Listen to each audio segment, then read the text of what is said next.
साथियों, welcome back. एक बार फिर आपका स्वागत है मेरे इस यूट्यूब चैनल पर, जिसको आप बहुत ही प्यार से, बहुत ही डेडिकेशन के साथ देख रहे हैं। तो चलिए, आपके लिए मैं फिर एक बार केमिस्ट्री का एक नया टॉपिक लेकर आया हूं, जिसको कॉन्सेप्चुअली हम लोग समझने का प्रयास करें। जो पहली बार देख रहे हैं वीडियो को, वो चैनल को जरूर सब्सक्राइब करें, लाइक करें और ज्यादा से ज्यादा लोगों को शेयर करें। तो एटॉमिक स्ट्रक्चर तक बहुत सारी चीजें हम कॉन्सेप्चुअली बता चुके हैं। अब उससे आगे की एक टॉपिक है केमिकल बॉन्डिंग या रासायनिक बंधन। जो रासायनिक बंधन पूरी तरह से कॉन्सेप्चुअल, इसको समझने का प्रयास करना है, रटने का प्रयास नहीं करना है। जब समझ में आ जाएगा तो आपको रटने की आवश्यकता नहीं होगा, आप क्वेश्चन आसानी से बना सकते हैं। तो चलिए यहां देखेंगे बंधन के बारे में। तो बंधन बहुत ही कॉमन चीज है, जो हमारे दिमाग में, दिल में हमेशा बना रहता है। बंधन वर्ड आता है, आप तुरंत समझ जाते हैं कि किसी ने किसी को बांधे होगा। तो बंधन अलग अलग तरह का है जो बांधने में इस्तेमाल होता है। तो जो किसी चीज को बांध दे वो बंधन। रक्षा बंधन, राखी बांधते हैं धागे को। तो धागा क्या होता है कि दो बॉडी को बांधने का काम करता है, मतलब भावनात्मक रूप से भाई और बहन के रिलेशन को बॉन्डिंग के रूप में बांध देता है। तो बंधन क्या है कि किसी चीज को बांधने में आवश्यकता होती है। और यहां जो बंधन है वो केमिकल से रिलेटेड है। केमिकल्स, रसायन, जो पदार्थ है पृथ्वी पर, एलिमेंट्स, कंपाउंड, मिक्सचर, उसमें अलग अलग तरह के बंधन, जिसके द्वारा उसके कण आपस में बंधे रहते हैं। तो कण हमने पढ़ा है कि तत्वों, पदार्थ या मिश्रण का कण अलग कैसे कैसे होता है। कहीं एटम होता है, कहीं मॉलिक्यूल होता है, कहीं मिक्सचर्स में बड़े बड़े मटेरियल्स होते हैं। तो सब कणों को जो बांधने में इस्तेमाल होगा, जिसके द्वारा बंधा होगा कण एक दूसरे से, वही बंधन। तो बांधने के लिए बंधन जो चाहिए वो किस रूप में चाहिए, उसको समझना। तो पहले तो समझना है कि केमिकल बॉन्डिंग है क्या। तो ध्यान देंगे कि एक बंधन जो है यहां, उसको फोर्स के रूप में देखा जाता है, बल के रूप में। तो बल क्या है? तो एक ऐसा बल जिसके बारे में हम देखें तो पता चले कि एक बल है जो तीन तरह से बांधे हुए। एक, परमाणु को परमाणु से बांधता हो, ये ध्यान रखना। एक एटम दूसरे एटम से जुड़ा हो, या एक परमाणु दूसरे अणु से जुड़ा हुआ हो, या एक अणु दूसरे अणु से जुड़ा हुआ हो। तो एटम एटम को जोड़ता हो, एटम मॉलिक्यूल को जोड़ता हो, या मॉलिक्यूल मॉलिक्यूल को जोड़ता हो। अगर ऐसा कोई बल काम कर रहा हो ये तीन तरह से, तो उसी बल को हम एक नाम दे देते हैं, जिसे रासायनिक बंधन कहा जाता है। ये ध्यान रखना, इसी बल का नाम हो जाएगा रासायनिक बंधन। हम बता चुके हैं कि परमाणु का मतलब अंग्रेजी में इसको एटम कहते हैं, और अणु को अंग्रेजी में मॉलिक्यूल कहते हैं। तो इसको समझना कि किसको किसको बांधेगा। तो एक एटम दूसरे एटम से बंधा हो, एक मॉलिक्यूल दूसरे मॉलिक्यूल से बंधा हो, या एक एटम दूसरे मॉलिक्यूल से बंधा हो, यहां दिख रहा। तो उसी बल जो बंधा हुआ है जिसके द्वारा कण, उसको रासायनिक बंधन कहें। अब यहां प्रश्न उठता है कि बंधन, कोई भी तत्व के अंदर ऐसा कणों में बंधन बनता क्यों है, क्या जरूरत है इस बंधन की। तो ध्यान रखना है कि रासायनिक बंधन की आवश्यकता पर पहले बल देना। क्योंकि हमने कहा कॉन्सेप्चुअली समझेंगे, आप बिल्कुल आसानी से इसको बता पाएंगे। तो आवश्यकता क्या है, क्यों एटम दूसरे एटम से जुड़ता है, क्यों एक एटम दूसरे मॉलिक्यूल से जुड़ता है, या क्यों एक मॉलिक्यूल दूसरे मॉलिक्यूल से जुड़ता है। तो आवश्यकता जो है, बिल्कुल याद रखना है कि सारा बंधन दुनिया में जितना भी बनता है वो अस्थायित्व के लिए बनता है। अस्थायित्व प्राप्त करना मतलब स्टेबिलिटी प्राप्त करना। और स्टेबिलिटी जहां भी मिलेगी, उस स्टेबिलिटी को प्राप्त करने का एक स्वभाव होता है प्राकृतिक रूप से हर चीजों, और इसीलिए ये बंधन बनता। रासायनिक बंधन के जैसा हमने एग्जाम्पल दिया रक्षा बंधन में, तो पता होगा रक्षा बंधन में राखी का जो धागा बांधा जाता है, वो एक स्टेबिलिटी के, एक बहन को भरोसा दिलाया जाता है कि भाई उसको स्टेबल रखेगा, अस्थायी रखेगा, उसकी सुरक्षा करेगा, प्रोटेक्शन देगा, उसके विषम परिस्थितियों में वो उसके साथ खड़ा होगा। तो जो भी बंधन बनना है वो स्टेबिलिटी के लिए। और यहां स्टेबिलिटी किसका, तो एटम का, मॉलिक्यूल का आपस में बंधन बना करके स्टेबिलिटी प्राप्त करने का एक प्रक्रिया। और स्टेबिलिटी मिलती कैसे है, तो ध्यान रखना है कि अस्थायित्व जो प्राप्त होता है वो ऊर्जा से प्राप्त होता है, और ऊर्जा ही स्टेबिलिटी का आधार है। और ऊर्जा क्या स्तर है, तो ध्यान रखना है एक इंपॉर्टेंट कि अधिक ऊर्जा कम अस्थायी, ये ध्यान रखना है। और कम ऊर्जा अधिक अस्थायित्व, ये नेचर का एक बहुत ही मौलिक सिद्धांत है, ये ध्यान रखना। एनर्जी ज्यादा, स्टेबिलिटी कम, एनर्जी कम, स्टेबिलिटी ज्यादा। देखते होंगे जिनके पास ऊर्जा कम होती है वो नॉर्मली स्टेबल होते हैं। ऊर्जा जैसे ही आ जाता है किसी भी बॉडी में, किसी भी पिंड में, वो अनस्टेबल होता है। जैसे एक कंट्री की बात करें, अमेरिका, चीन जैसा देश आज एक पावरफुल कंट्री है, और इसलिए वो हमेशा ऐसी ऐसी क्रियाएं करता रहता है जो पूरे वर्ल्ड को अनस्टेबल करता है। आज कोरोना वायरस को लें तो चीन के एक थोड़े से गलती के कारण पूरा वर्ल्ड अनस्टेबल, और जो लोग जिनके पास क्षमता नहीं है वो इस तरह का कोई काम ही नहीं करते हैं जो अनस्टेबिलिटी को क्रिएट करे। तो higher energy lower stability, lower energy higher stability, ये रूल है और उसी को समझना यहां पर। तो ये सारा खेल इसके लिए, तो अस्थायित्व प्राप्त करना चाहता है कोई एलिमेंट, और प्राप्त करने का तरीका क्या है कि वो अपने अंदर की ऊर्जा को मुक्त कर दे, और अंदर की ऊर्जा मुक्त हो जाएगी तो ऊर्जा मुक्त होगा, वो एटम अस्थायी हो जाए, अस्टेबल हो जाए। तो ऊर्जा मुक्त करने के लिए बंधन बन रहा, ये सारा जो बंधन बनाने का प्रक्रिया है वो ऊर्जा मुक्त करने के लिए। और ऊर्जा मुक्त करने का तरीका क्या है, तो तरीका है कि एलिमेंट चाहता है कि ऊर्जा मुक्त तब होगा जब उसके बाह्यतम कक्षा में ऑक्टेट पूरा हो जाए। ऑक्टेट जिसको हम लोग अष्टक कहते हैं, और अष्टक का मतलब क्या है, तो किसी भी तत्व के बाह्यतम जिसको हम अंग्रेजी में आउटर मोस्ट कहते हैं, तो आउटर मोस्ट या बाह्यतम कक्ष में 8 इलेक्ट्रॉन की संख्या हो जाए। अगर ऐसा हो जाता है तो वो एटम स्टेबल माना जाता है, क्योंकि ये सारा खेल इसी का है और इसी के लिए सारा काम हो रहा। तो ध्यान रखना है कि ऑक्टेट पूरा करने के लिए ही सारा काम होता है। ऑक्टेट पूरा करने से ऊर्जा मुक्त होती है, ऊर्जा मुक्त होने से एटम स्टेबल हो जाता है, और स्टेबल होने के कारण बल बन जाता है, और बल दो कणों को आपस में जोड़ देता है, और उसी जो जोड़ने वाला बल है उसी को बंधन कहते हैं। अब यहां क्या है कि बाह्यतम कक्षा में आउटर मोस्ट ऑर्बिट में 8 इलेक्ट्रॉन, क्यों? क्योंकि यहां आपको एक कॉन्सेप्ट पता होगा, पढ़ते आ रहे हैं केमिस्ट्री में शुरू से, कि तत्वों में एक ग्रुप है जिसको इनर्ट गैस कहते हैं, अक्रिय गैस।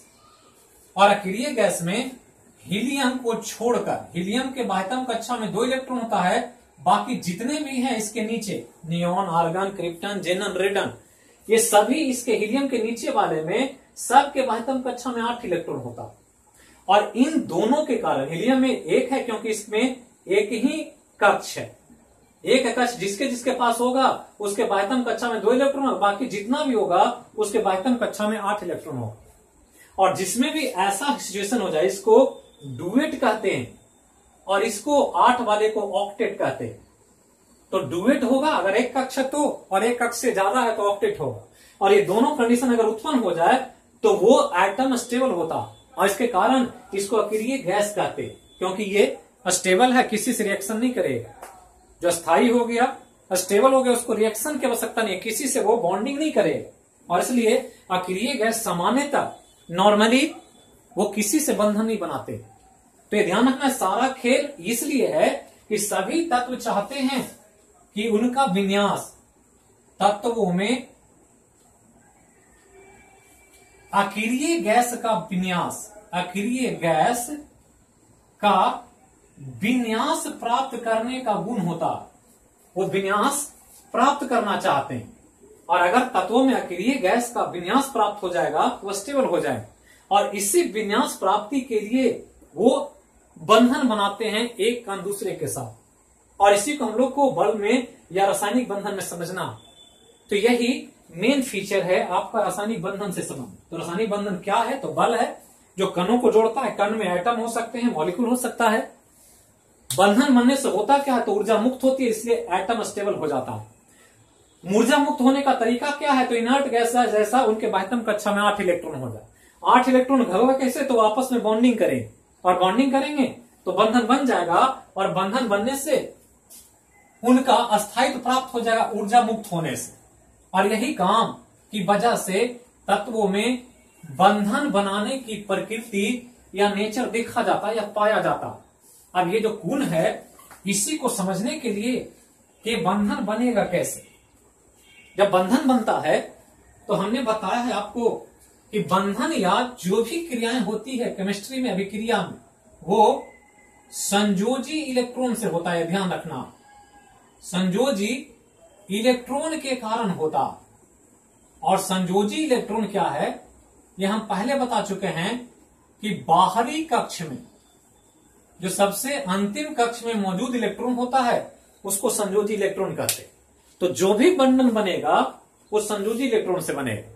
तो आपका पूरा फोकस इस पर होना चाहिए, और हमने इसको समझाया है पिछले वीडियो में। तो वीडियो को प्लेलिस्ट में जाकर के सिस्टमेटिकली देखें, तो आपको एक सिस्टम श्रृंखलाबद्ध तरीके से बनेगा और आप आसानी से चीजों को समझ पाए। तो इसी को ध्यान रखना है, संयोजी इलेक्ट्रॉन से ही बंधन बनता। और संयोजी इलेक्ट्रॉन में बंधन बनाने का तरीका क्या है कि संयोजी इलेक्ट्रॉन का एटम जो होते हैं कभी त्याग कर देते हैं, कभी ग्रहण कर लेते हैं, और कभी साझेदारी कर लेते हैं। यही ध्यान रखना। यही 3 काम होता है बंधन बनाने के लिए। या तो कोई एटम त्याग कर देगा, या कोई एटम ग्रहण कर लेगा, और कोई एटम पार्टनरशिप कर लेगा।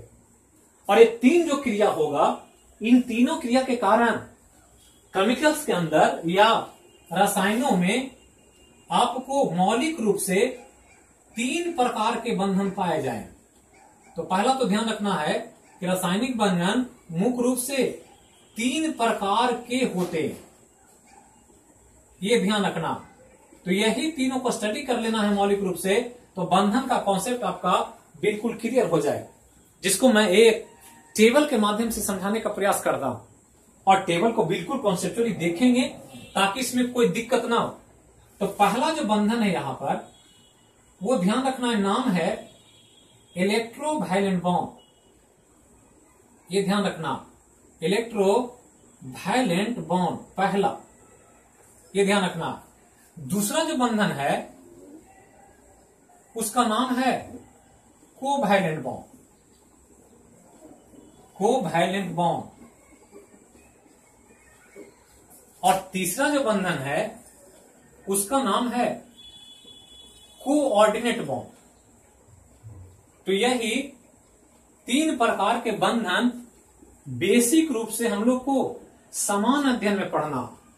इसके अलावा भी कई प्रकार के बंधन हैं जो अलग अलग टॉपिक में जहां जहां आएगा उसको मैं समझाने का प्रयास करूंगा, और बिल्कुल आपको आसानी से समझ में आ जाएगा। ध्यान रखना, हिंदी में भी थोड़ा सा नाम याद रखें, क्योंकि हिंदी मीडियम से पढ़े हुए ज्यादातर विद्यार्थी जुड़े हुए हैं, तो उसको ध्यान रखना है। इलेक्ट्रोवैलेंट बॉन्ड को वैद्युत संयोजन बंधन कहा जाता है, ये ध्यान रखना। वैद्युत संयोजन बंधन, इसको कहते हैं सह संयोजन बंधन, और इसको कहते हैं उप सह संयोजन बंधन। तो 3 ही बंधन, और तीनों का कॉन्सेप्ट एक ही है कि सभी चाह रहा है कि ऑक्टेट पूरा हो जाए, बाह्यतम कक्षा में 8 इलेक्ट्रॉन हो जाए, और 8 इलेक्ट्रॉन करके वो अपने आप को स्टेबल कर ले, उसको रिएक्शन न करना पड़े। स्टेबिलिटी का मतलब यही होता है केमिस्ट्री के अंतर्गत कि उसको अब अभिक्रिया में या रिएक्शन में पार्टिसिपेट न करना पड़े, वो ऑलरेडी स्टेबल हो जाए।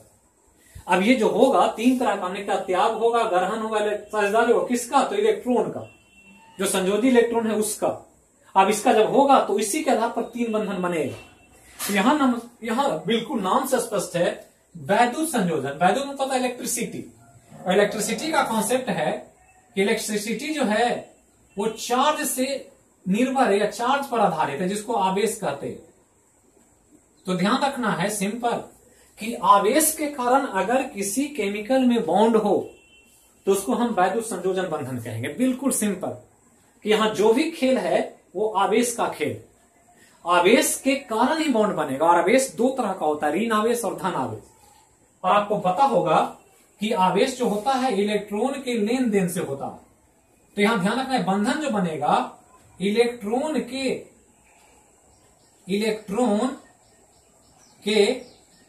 लेन देन से बनेगा। तो अगर लेन देन हो रहा है इलेक्ट्रॉन का, कोई दे रहा है कोई ले रहा है, परिणाम स्वरूप उसके कारण जो बंधन बन जाएगा तो उसको वैद्युत संयोजन बनेगा। जैसे ही लेन देन होगा उस पर चार्ज आ जाएगा। देता है कोई तो देने वाला पर पॉजिटिव चार्ज आ जाता है, जो लेता है उस पर नेगेटिव चार्ज आ जाता है। और नेगेटिव चार्ज और पॉजिटिव चार्ज जैसे ही एक साथ आएगा तो असमान चार्जों के बीच बल लगने लगेगा। और जब बल लगेगा तो वो जो बंधन हो जाएगा उसको इलेक्ट्रोवैलेंट बॉन्ड कहेंगे। तो यहां ध्यान रखना है लेन देन के कारण होगा, आवेश के कारण होगा। जैसे हम एक एग्जांपल लें, एक एटम है सोडियम और एक एटम है क्लोरीन। तो सोडियम और क्लोरीन एक तत्वीय है एक तत्वीय है, दोनों चाह रहा है कि इसके बाह्यतम कक्षा में 8 इलेक्ट्रॉन हो जाए, क्योंकि इसमें 3-3 कक्ष है। सोडियम का एटॉमिक नंबर 11 होता है और क्लोरीन का एटॉमिक नंबर 17 होता है। इसका कॉन्फ़िगरेशन लिखें तो इसका कॉन्फ़िगरेशन 281 है और इसका कॉन्फ़िगरेशन 287। ये चाह रहा है कि इसमें भी 8 हो जाए बाहरी में और इसमें भी 8 हो जाए। यहां 1 है 8 चाहता है, ये संयोजी इलेक्ट्रॉन ये है, इसी का सारा खेल होना। एक 1 है ये 7 है। ये चाह रहा है कि हमारा अगर 1 यहां से निकल जाए तो ऑक्टेट पूरा हो जाए, 2 8 हो जाए। या ये चाह रहा है कि हमको कोई 1 दे दे तो ही मेरा 8 हो जाए। तो यहां ये देगा तो इसका 8 होगा और ये लेगा 1 इसका वाला तो इसका 8 हो जाए। और पैरेंट्स अब दोनों पर चार्ज आ जाएगा। जैसे हम इस 1 को दिखाएं तो सोडियम को दिखाएंगे तो सोडियम ऐसे है, तो सोडियम का 1 बाह्यतम कक्षा वाला इलेक्ट्रॉन यहां। क्लोरीन ऐसे है तो क्लोरीन पर 7 इलेक्ट्रॉन है, तो 7 को दिखाएंगे तो 2 4 6 और एक 7 ही चाहिए, इसको 8, इसको भी 8 चाहिए। ये 1 है, इसका लास्ट वाला यहां दिखा रहे हैं, ये 7 वाला यहां दिखा रहे हैं। अगर ये अपना 1 इलेक्ट्रॉन इसको दे दे तो ये इलेक्ट्रॉन यहां से यहां चलाएगा, मतलब ये यहां नहीं है, अब ये यहां आ गया।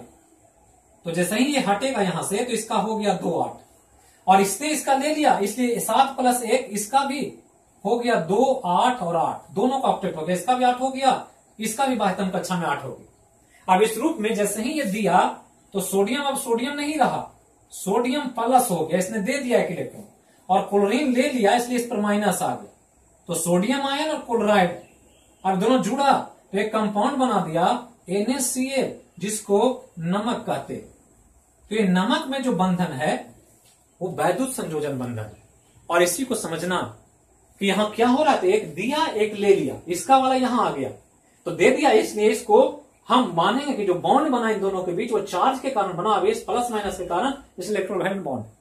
और ये ध्यान रखना है कि इलेक्ट्रोवैलेंट बॉन्ड जब भी बनता है तो वो एक धातु और दूसरा अधातु के बीच बनता है, ये ध्यान रखना है। अधातु और धातु के बीच बनने वाला जो बंधन होता है उसको हम वैद्युत संयोजन बंधन करते हैं। क्योंकि हम शुरू में ही बताए हैं कि धातु इलेक्ट्रॉन का त्याग करता है और अधातु इलेक्ट्रॉन का गेन करता है, और जब तक लेने देने वाला ना हो तब तक बंधन नहीं बनेगा।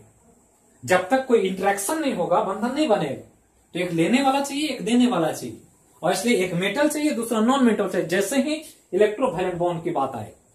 और ये ध्यान रखना है क्योंकि चार्ज के कारण बना है तो आवेश के बीच जो बल लगता है वो बहुत मजबूत है, इसलिए यह सबसे मजबूत बंधन है।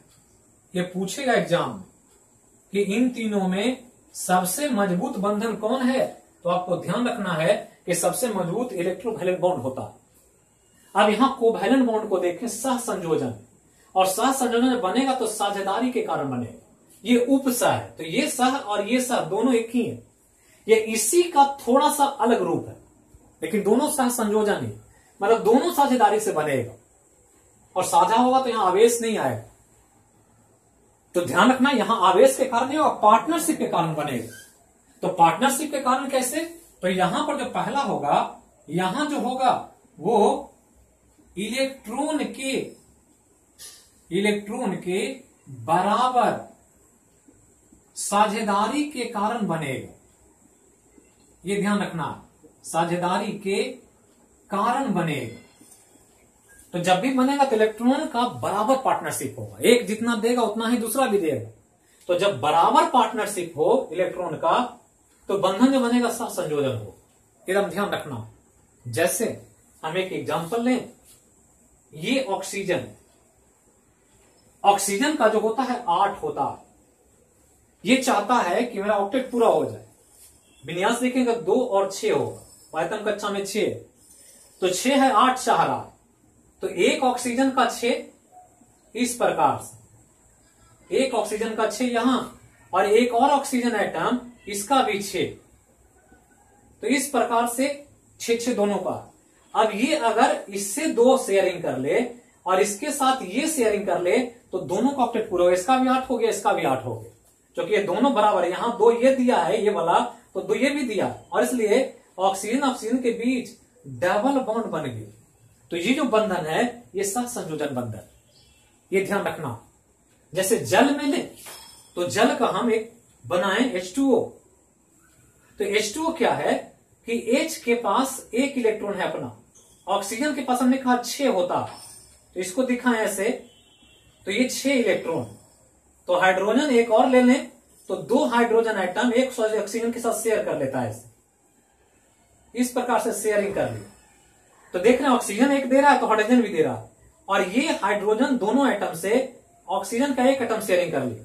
तो इस प्रकार से बन गया H2O जल, जिसमें एक H है, एक O है और एक O है ऐसे। तो ये जो बॉन्डिंग है ये भी सहसंयोजन बंधन। अब यहां ध्यान रखना, सहसंयोजन बंधन में जो पार्टनरशिप में भाग नहीं लेता है उसको लोन पेयर कहा जाता है, ये ध्यान रखना है, निर्जन जोड़। अब यहां देख रहे हैं कि जब साझेदारी होगा तो समान तरह का आइटम है, यहां देने वाला कोई नहीं है न लेने वाला। तो देने वाला ऐसा धातु होता है, यहां देने का तो काम ही नहीं है, पार्टनरशिप का काम। इसलिए जब भी बनेगा तो ये 2 अधातु के बीच बनेगा। तो एक अधातु और दूसरा अधातु जब मिलेगा तो ये बंधन बनेगा जो सहसंयोजन होगा। और यहां ध्यान रखना है ये जो होगा इसकी तुलना में कमजोर बंधन होगा, क्योंकि पार्टनरशिप है और पार्टनरशिप बहुत ही नाजुक होता। थोड़ा भी मौका मिलेगा तो ये पार्टनरशिप किसी और के साथ करेगा।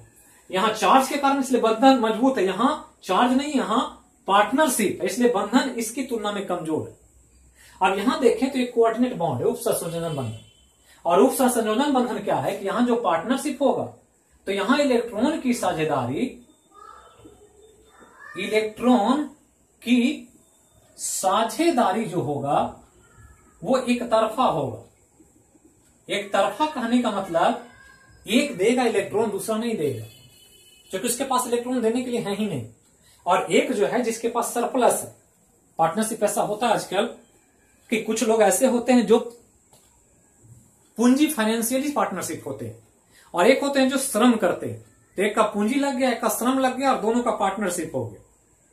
तो पार्टनरशिप पूंजी जो एक तरफा लग गया, तो वही स्थिति है कि यहां इलेक्ट्रॉन जो देगा कोई एक ही एटम देगा, और जब एक तरफा इलेक्ट्रॉन दिया जाएगा तो ऐसा बंधन कोऑर्डिनेट बॉन्ड कहलाएगा।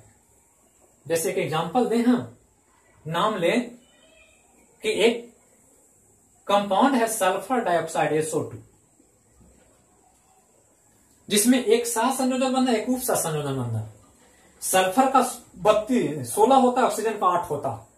तो सल्फर का ऐसे लिखें तो सल्फर के 8 होता है, तो 8 को लिखेंगे सल्फर का, तो 2 और सल्फर का 2 8 6, क्योंकि 16 है इसका, और ऑक्सीजन का 8 है तो 2 और 6, तो दोनों का 6 है, दोनों को 8 8 चाहिए। तो सल्फर का 6 इलेक्ट्रॉन आयतन कक्षा में, अगर 6 को दिखाया जाए तो ये 6 ऐसे इस प्रकार से 6 है इसका, इसको चाहिए 8। तो एक ऑक्सीजन से बॉन्डिंग किया है, एक ऑक्सीजन से, ऑक्सीजन के पास भी 6 है, इसको डॉट से दिखाते हैं ऐसे, तो इसका भी 6।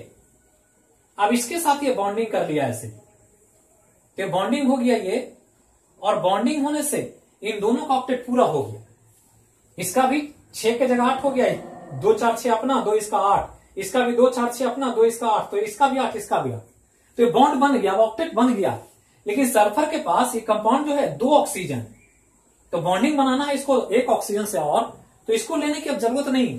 लेकिन ये इसके पास 2 वो लोन पेयर है, तो लोन पेयर ये जो अपना वाला है ये 1 ऑक्सीजन को दे देगा। ये ऑक्सीजन का है इसे, जिसके पास अपना 6 है, और ये इसको दे दिया ऐसे, तो दे दिया, तो इसके साथ एक बॉन्ड बन गया। और जब बॉन्ड बना तो यही कंपाउंड का है SO2, जिसको जब दर्शाएंगे तो ये दर्शाने के लिए आपको S दर्शाएंगे तो ऑक्सीजन ये ऐसे, और S डबल बॉन्ड ऐसे, तो ये कोवैलेंट बॉन्ड सह संयोजन बन, और ये कोऑर्डिनेट बॉन्ड, ये सह संयोजन है और ये उप सह संयोजन। तो यहां देख रहे हैं कि यहां बराबर का पार्टनर, 2 इलेक्ट्रॉन इसने भी दिया, 2 इलेक्ट्रॉन इसने भी दिया। लेकिन यहां क्या, इसने नहीं दिया, सिर्फ इसने दिया इलेक्ट्रॉन। तो जब इसने दिया है तो इस रूप में यहां जो बंधन है ये कोऑर्डिनेट बॉन्ड है, और कोऑर्डिनेट बॉन्ड को ध्यान रखना है कि इसको एरो से दर्शाते हैं। तो जहां भी केमिकल बॉन्डिंग में एरो दिया रहे तो समझना वो कोऑर्डिनेट बॉन्ड है, क्योंकि एक तरफा बॉन्डिंग हो रहा है। और एक तरफा बॉन्डिंग होगा तो ध्यान रखना ये तीनों में सबसे कमजोर बंधन होगा, क्योंकि साथियों आपको पता है कि जब पूंजी किसी एक का लगा हुआ है तो थोड़ा भी उतार चढ़ाव होगा तो जो पूंजी लगाएगा उसको बर्दाश्त नहीं होगा, वो तुरंत अपना पूंजी बैक करेगा और पार्टनरशिप टूट जाए। तो ये ध्यान रखना है कि यहां पर ये जो बंधन बन रहा है ये सबसे कमजोर बंधन है। इन तीनों ये सबसे मजबूत है, ये कमजोर है, और ये सबसे कमजोर। यहां भी चूंकि सह संयोजन ही है तो अधातु के बीच ही बनेगी। अब यहां ध्यान रखना है कि ये सबसे कमजोर बंधन है, और यहां हम कह रहे हैं कि बन रहा है किसके कारण, तो इसके कारण, और इसको कहते क्या है, तो लोन पेयर। तो ध्यान रखना है कि कोऑर्डिनेट बॉन्ड का निर्माण लोन पेयर ऑफ इलेक्ट्रॉन से होता। तो कभी कभी पूछ देगा कि लोन पेयर ऑफ इलेक्ट्रॉन से बनने वाला बंधन कहलाता है तो कोऑर्डिनेट बॉन्ड। तो यही 3 तरह का बंधन आपको ध्यान रखना है, जिसका पूरा कॉन्सेप्चुअली हमने समझा दिया कि कैसे बनता है, क्या कॉन्सेप्ट है, कौन मजबूत है, कौन वीक है, और किन के बीच बनेगा। तो ये पूरा आप वीडियो को देखें, लाइक करें, सब्सक्राइब करें, और ज्यादा से ज्यादा लोगों को शेयर करें। फिर मिलूंगा मैं अगले वीडियो में अगले विषय के साथ। तब तक के लिए थैंक यू।